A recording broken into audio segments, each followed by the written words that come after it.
Guys नमस्ते, स्वागत है तमारू मारी चेनल में। आज આપણે બનાવીશું અડદની દાળ। મેં કુકરમાં 2 ગ્લાસ પાણી લીધેલું છે।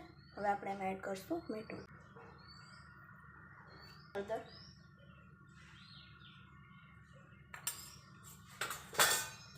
ને દાળને મેં અહીંયા ધોઈને લીધેલી છે તો એડ કરીને થોડું તેલ એડ કરશું।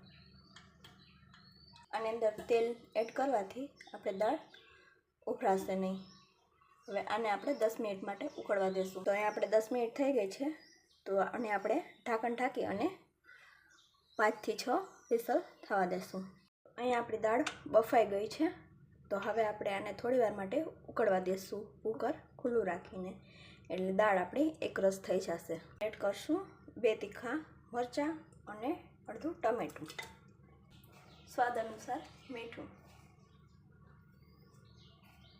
હળદર અને લીલા ધાણા। હવે આ બધું આપણે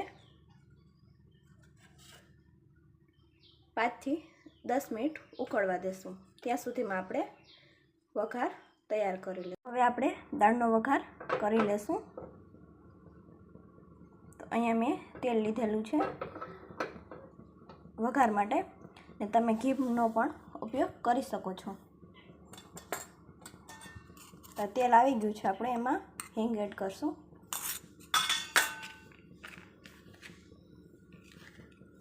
લસણની કટકી એડ કરશું ને હવે ગેસને આપણે લસણવાળી ચટણી એડ કરશું ને પાણી એડ કરી દઈશું। ચટણી બળે નહીં એનું ખાસ ધ્યાન રાખવાનું। હવે મીઠું એડ કરશું।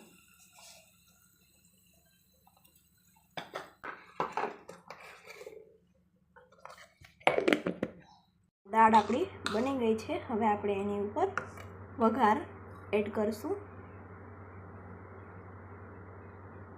ને એને મિક્સ કરી અને તમે ખાઈ શકો છો। તો તમને મારી આ દાળની રીત પસંદ આવી હોય તો લાઈક અને સબસ્ક્રાઈબ કરજો। જેમ